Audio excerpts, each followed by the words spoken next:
Welcome to the Rightfully Discerning podcast, where we seek to have intentional and thoughtful conversations about theology and life. We want to walk in truth and grace the way that God designed us to live. So with that said, let's get into this week's podcast.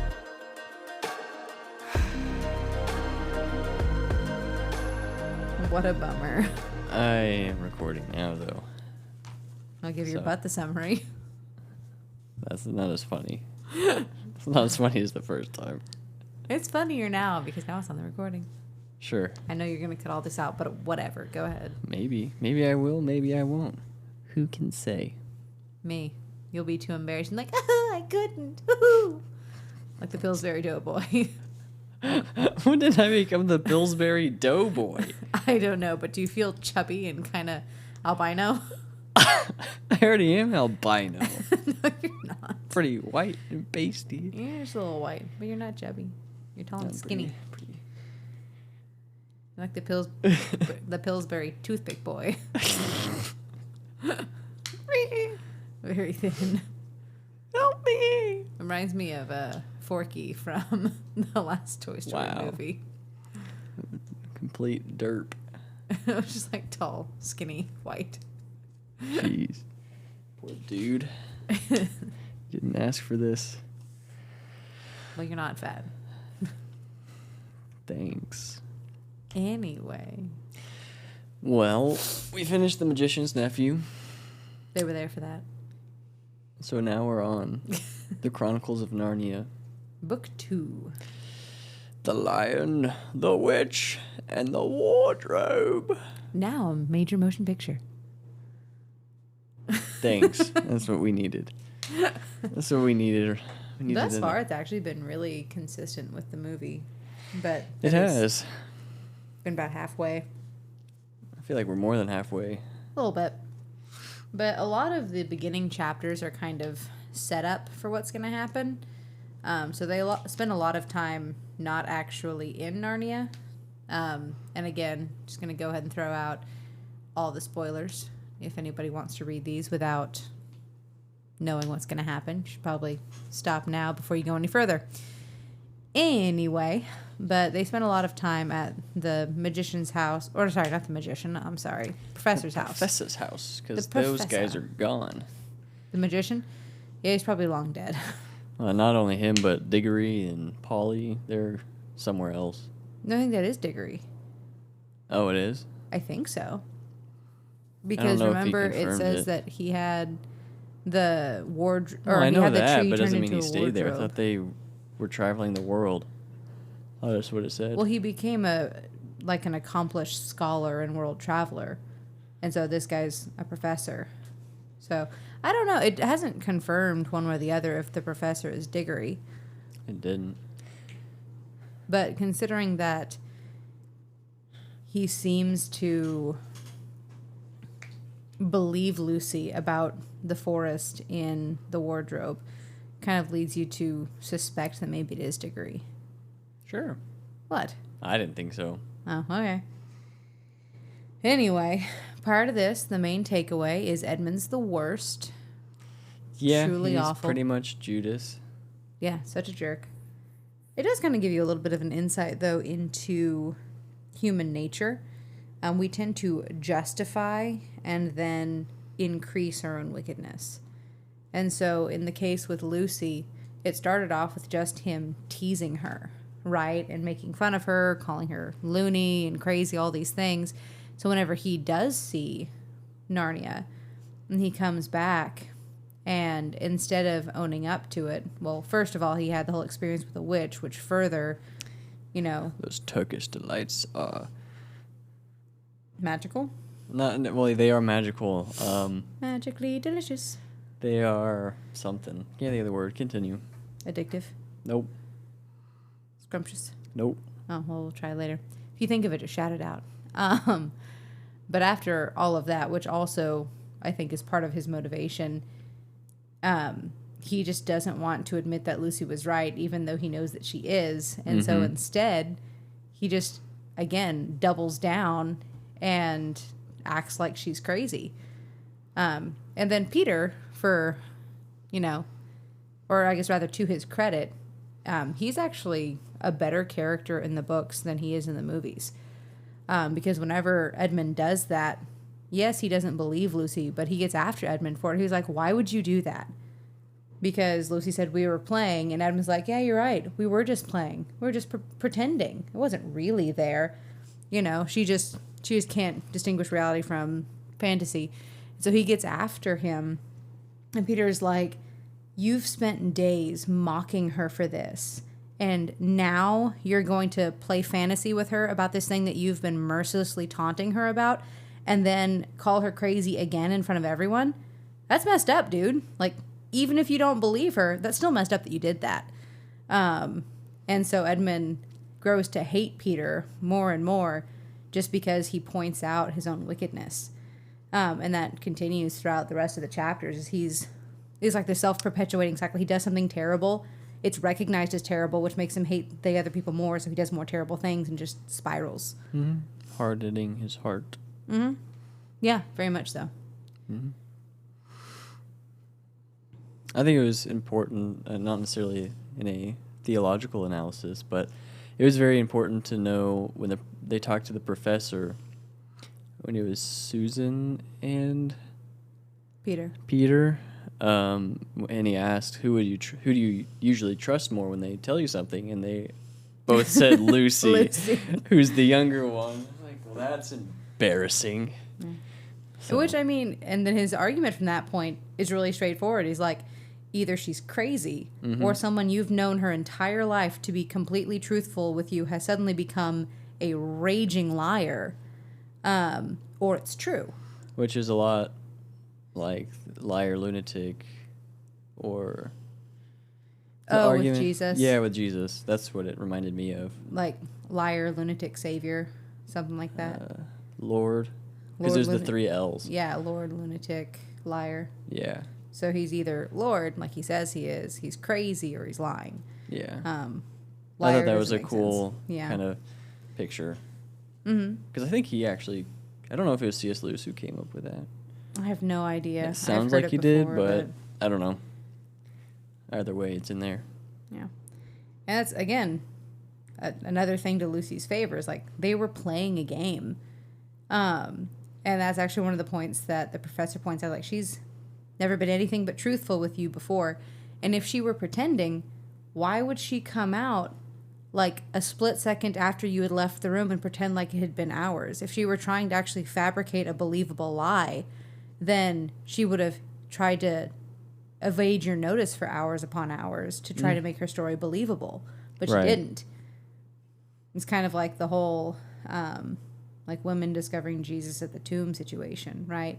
It's like, if you were going to try to fabricate a lie that people were going to believe, you should have had your first witnesses be like, I don't know, men from the Sanhedrin. It wouldn't have been women, one of whom used to be like demon possessed. Right. Yeah. Continue. No, that was the main thing with that. Continue. Which, it always just makes me real happy. Just that moment of vindication that Lucy has. So good. Yeah. Doesn't gloat about it either. She doesn't. Which, again, power to her. Yeah. Because whenever Peter says he's sorry, she just accepts it. Very, very graciously. And she's like, I want to show you everything. Mm-hmm. Because I think, again, she's a reasonable person, so she can understand why it was so unbelievable. Mm-hmm. Especially considering that Edmund threw her under the bus real hard. Yeah. Yeah. Oh, and then it was actually kind of helpful to know about Edmund with the Turkish Delight, because I know that in the movie it's kind of implied because she makes the Turkish Delight out of magic. Yeah. But it actually says in the book that the Turkish Delight, if someone was actually given, full access to it, they would eat it until they died, because it's enchanted. And once you have it, you can't hardly think about anything else but getting more of it. Yep. Which, again, Edmund's still the worst. However, makes you feel a little bit better about him selling out his siblings. Yeah. I think, again, a very strong picture of Judas. The money. Well, yeah, and then there was that point where, I guess, point of no return, where he was going to do it, and Jesus said, do it quickly, and so he left, and, like, I don't know. There was no conviction, maybe, but just the will to do that. Well, later on, Judas does. Well, yeah, he comes back, but yeah. as Edmund probably will. I'm not saying he will. Spoiler, but. Well, it's also actually a pretty big theological question. People wonder whether or not Judas was saved or not. It's kind of hard to say that he was, whenever the last thing we heard him talk about was, flipping out at the Sanhedrin, throwing their blood money back, and then killing himself. Doesn't exactly seem like the behavior of someone who's redeemed. Because he was, again, we have to pull up the text. I could probably do that quickly.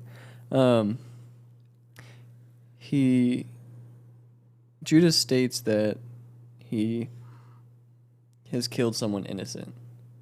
Oh, I've betrayed innocent blood. Yeah, and so it's not necessarily, I guess, there's some sort of repentance, but he also we don't know if he knows that was the Messiah, like what he had, to the grade, I guess, the biggest degree of what he has actually done. Yeah, because there's a difference between saying, hey, I handed over a dude to you who didn't do anything wrong, and saying, hey, I handed over the Son of God to you. Yeah, we don't know if he came to realize that, because, supposedly they all knew. Well, they had all been told. Whether or not they all believed it is a different thing. Because we also know, based on previous encounters with Judas in the New Testament, that he's already kind of a greedy snake anyway. That he had been a businessman, yeah. Well, yeah, because he had been skimming money off of the poor fund for a long time. That's actually one of the reasons why he was mad whenever the woman came and poured the perfume onto Jesus' feet and rubbed it with her hair, or wiped off with her hair. He's like, that was expensive. That could have been sold and the money used for the poor. You mean the money that you've been dipping into? I actually didn't know that. Where is it talked to? It's in the Gospels. I can look it up for you. Because I've heard stuff like that, but I didn't know that it was not necessarily proven, but in the actual text. It makes sense. I just had always assumed it was because he was a businessman and, seeing something supposedly wasted on the floor that could have been used makes sense to get really mad about. But it makes more sense if he was already, taking funds from the poor, and he's like, oh, we could have used that for the poor and for me. Why would you do that? So, yeah. Poor Edmund. He finally realizes it later. The last chapter we read, I guess 11, where he's, the witch's slave, pretty much. Oh, you haven't? Oh, yeah, I found it. Okay. So it's John 12, verses 4 through 6. But one of the disciples, Judas Iscariot, who later betrayed him, objected. He said, why wasn't this perfume sold and the money given to the poor? It was worth a year's wages. Wow, that is expensive perfume. I forgot about that. Anyway, and then it says, he did not say this because he cared about the poor, but because he was a thief. As keeper of the money bag, he used to help himself to what was put in it. Leave her alone, Jesus said, for it was intended that she should save this perfume for the day of my burial. And you will always have the poor among you, but you will not always have me. Oh. So, yeah, it tells us that Judas was skimming money out of the, things that were designated for other areas of ministry, specifically helping the poor. Mm. Edmund doesn't do this, but he is selling his friends out, or his siblings. Sells them down the river. He also sells Mr. Tumnus down the river. Oh, yeah. Unknowingly. That one's more... Well, kind of. If Edmund had had any sense, he shouldn't have really told the witch anything. Yeah. Because the way that she first runs into him, she's actually about to kill him. Because she, raises her wand at him. It was better show some respect, or better hereafter. And it says that she stops, changes her mind, and then is suddenly super nice to him. And oh, come sit next to me. Are you hungry? Are you thirsty? Oh, you poor dear. But prior to that, even said that, the expression that he saw on her face was, terrifying. And so if he had had an ounce of, second thoughts, or not even second thoughts, just consideration and any sort of wisdom that wasn't completely self-centered, he may have realized, hey, this is a bad idea. I probably shouldn't tell her about things and people that I care about because she doesn't seem like she's well-intentioned. But all he thought about was himself. Again, pretty good correlation to Judas. Yeah, I'm not sure, though, because the betrayal for sure is a lot like Judas. But Edmund in general seems more like a parallel to mankind, right? Because we're tempted to sin. And also because of what happens later on in the book. Again, not saying what does or doesn't happen, but We'll get there. We'll get there. But you're just tempted to sin, again, selfish impulses, and then the betrayal comes later at the expense of his friends, like the expense of all mankind, right? And that actually puts all of Narnia into jeopardy, because then the witch is like, I have a right to this boy's soul, right? Kind of a right to rule there, because she owns one of the sons of Adam. And so it puts Aslan in a position where he has to save Edmund. I guess he doesn't have to. He could have just let the witch kill him. Could have. But he didn't. But yeah, it is kind of Judas-esque, but kind of more of a picture of God's redemptive history toward humanity. Yeah, I can see that, because he does come to realize the wrongs that he's done. That's where we're at, is him regretting all the decisions that he had made. Yeah. And he does actually develop a sense of deep nobility. And I don't mean that in like the royal sense. I mean like to be a noble soul. But that comes later. It actually comes with humility, oddly enough, where this whole time the queen promises him that he's going to be king and that she's going to make his siblings like courtiers in his court. And he actually talks about like how much he relishes the idea of subjugating Peter, because Peter's so high and mighty and blah, blah, blah, blah, blah. Well, Peter's not really all that high and mighty, at least not according to the book. Peter just tells him, hey, that's wrong. Like, that was a beastly thing to do. Whenever they get into Narnia, and he's like, hey, shouldn't we go this way to get to the lamppost? And they know for sure that he's been there before.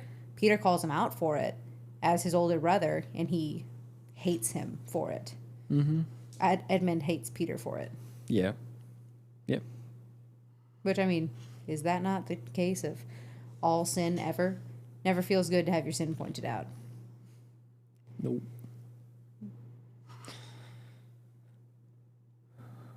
I think that's where we're at. Because the last thing that I do remember is him being... he's tied. Edmund is tied, walking in front of the witch as they're hunting the other kids, and potentially Aslan going to the table, trying to beat them. Oh, that was an interesting thing as far as like Edmund's attitude toward God. Whenever the beavers start talking about Aslan to the children, because that's a part that we didn't mention. Whenever they get to Narnia, all four of them, at that point, because of what Edmund told the witch, that Lucy had met a fawn, he's arrested, and so whenever Lucy takes all of them to visit Mr. Tumnus, he's gone, and his house has been ransacked. And a bird, like, leads them along, and then the beavers take them to their house, and like, hey, we were sent to take you to Aslan. And they're like, who is that? And when all of them hear about Aslan, the other three just have this sense of awe, really, whenever hearing Aslan's name and the things about him. But for Edmund, it's dread. It's deep fear and dread. And so he takes that opportunity to bail. Sneaks out the door. And whenever he gets to the witch's house, he sees a lion that's frozen as a stone statue. And he remembers hearing about how the witch can turn things into statues. And in his heart, it says that he, like, delights. He's like, Aslan's not that strong. He's already turned into stone. See, the witch is so great and obviously has a right to rule. And so, again, it's his own wickedness that makes him repulsed by God and goodness, actually, in general. And so he takes basically every opportunity of justifying it and then demonizing that which is good. Mm-hmm.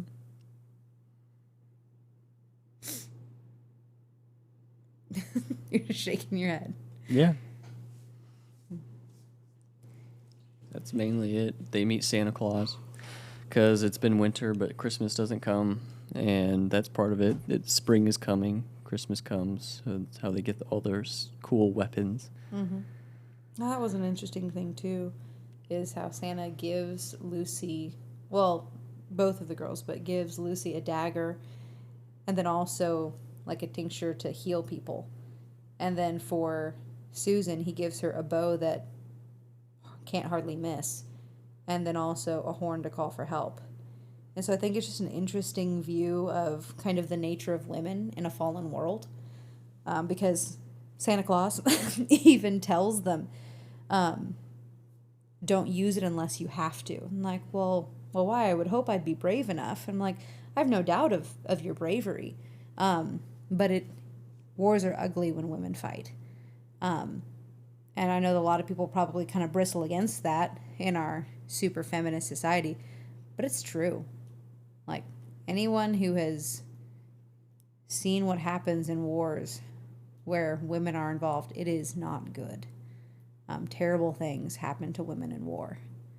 And so he's right. Like, you should have the tools at hand to defend yourself if it comes to that. However, I think it's interesting how it is better for help to come. It's better to heal than it is to kill or fight. Mm-hmm. So they all should be hospital workers. I mean, maybe. They should be the first aid people. Yeah. Yeah, but I really don't understand the push for women to fight on the front lines. Equality, man.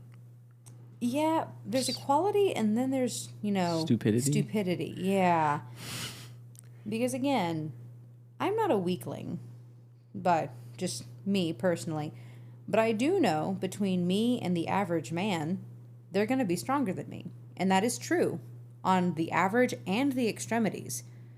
So your weakest man is still going to be stronger than your weakest woman. Your strongest man is still going to be stronger than the strongest woman. Mm-hmm. You may have some really, really strong women who are stronger than, average men, but those are huge exceptions. I think it'll be interesting in the future because they've, allowed transgender people to fight and do different sports. Terrible decision, really. Like wrestling and stuff. And people are now having problems with it because, the other women are getting brutally just injured. Because, messed up, skulls cracked, brain damage. And I know it's a different argument because it's transgender or whatnot, but I wonder if the brutality of those things is going to come back and it might get into the military. Not saying that they can't be in the military. Like, we already No, I'm saying, like, removed. Oh, I see. I would hope so. Not just I'm saying, like, women removed. Mm-hmm. No, I'm saying that, too. It also just seems foolish, like if you're in the business of winning wars, right? One, you're going to want your strongest soldiers in the field. And if you can help it, as a good society, I think you should have an interest in protecting your women and children as a society. There's going to be instances, of course, where that can't happen. Women should always be prepared to defend themselves and their society, absolutely. And American women have actually been known for that for generations. I think there was a quote by like an English general during the Revolutionary Wars, like, even if we subdued all the men, we still might not win because we'd still have to take out the women. So, you should absolutely be prepared. However, it just seems morally dubious to prefer women on the front lines whenever you're putting them intentionally in harm's way. And then logically, it just doesn't make a lot of sense. Yeah. Right? You would want physically stronger and bigger soldiers who are going to be, you know, in direct combat. And then for women in the military, it makes more sense for them to do non-direct combat things. So like in World War II, you'd had a lot of women who did like the coordination of troop movements. They kept track of where everybody went, logistical things like that. They also served aboard like hospitals and transportation, that kind of thing. Yeah. Which I think is good. Actually, women are really good at logistical things on average. Obviously, there are exceptions, but it makes a lot more sense. Yeah. Then again, military is moving away from ground troops, so... It is. So then it's like, well, maybe never mind, it doesn't matter almost, but it'll be interesting to see. There's always going to be a need for at least some hand-to-hand combat, especially when you get into, like, urban warfare. Yeah. Yeah. Because you can't always just go bomb your targets because your civilians may be there. Bomb here and a bomb there. Yeah. Everywhere, bomb. Oh, gosh. Anyway, I just thought it was an interesting point that Santa made. Mm-hmm. And then for Peter, he does give him a sword and a shield, which is kind of interesting because he doesn't know how to use them. Which actually, the next chapter that we're going to read is actually called Peter's First Battle. Because prior to this... Lifting the sword. I know. Because prior to this point, he's never been in combat. In fact, the whole reason that they were at the professor's house in the first place was because of bombing going on in World War II. Mm-hmm. Wait, 2, right? Not 1? Yeah, I think it's 2. 2? Yeah, okay. It looks like that time period. So, that's where we are. I think that's most of the summary. I think so. And our takeaways, too, at the same time. Wow. Boom. Nailed it. Trying to think of anything else. Don't think so. Kind of a side note that can be discussed at any point in the book, but there's a lot of the things in Narnia that side with the witch that just don't make sense. If you're a tree, why would you side with the witch who causes an eternal winter? You're a winter tree. Boom. Rebutted. Name a winter tree. I don't know trees. There are evergreens that'll be okay during the winter, but plants kind of need the changing of the season. Like animals do too, so you don't die. Maybe they were promised some Turkish delights. You don't know. Oh, the trees. Oh, no. Yep. Yeah. But a lot of those creatures seem to choose the witch just because of the power and self-preservation, but not because, well, obviously not because it's the good and moral thing to do, but it also seems long-term contrary to their thriving. Yeah. But I can see it as a tree. If I were a tree. If I were a tree. And I couldn't do anything. And I knew they'd chop me down if I didn't go along. Then I'd probably side with the witch. Wow. I mean, self-preservation, right? Weak moral stance. I'm a tree. I can't move. Yeah. But then again, I'm a tree. What does it matter? Anyway, so fall and burn. Apparently. I don't know. Also, I think in Narnia, I could be wrong here, but the talking trees, I believe, can move. I don't remember. All I remember is Prince Caspian. That one, they have moving trees or something moving. That's green. Or stones, trolls. I don't know. I don't know. I don't remember the book that well. I assume it would be mainly self-preservation. Anyway. Sounds like a pretty good place to stop. We'll pick up with chapter 12 next. Yeah. And see what's happening, because they have just gotten to where Aslan is. Is that correct? I don't know. Because they end up beating the witch to the stone table, which again is where Wow. they're supposed to be. They beat the witch on the stone table. Yikes. No, spoilers. No, but they're racing there, but the only reason that they beat her there is because of the thaw, and her sleigh doesn't work anymore. Yeah. And they also did a detour to stone some random wildlife. I know. How rude. They're just having a little tea party because Santa came, and she got all mad because Santa came, and she made them into stone. And then backhanded Edmund across the face. Yeah. He deserved it. It's pretty funny. And one guy's never going to get a piece of that cake or whatever he had. Yeah. Fork. Mid-air. What a shame. Yeah, he just kept it there when she arrived and was frozen there. At that point, buddy, you should have just eaten it. Yeah. No one move a muscle. She might think we're already stone.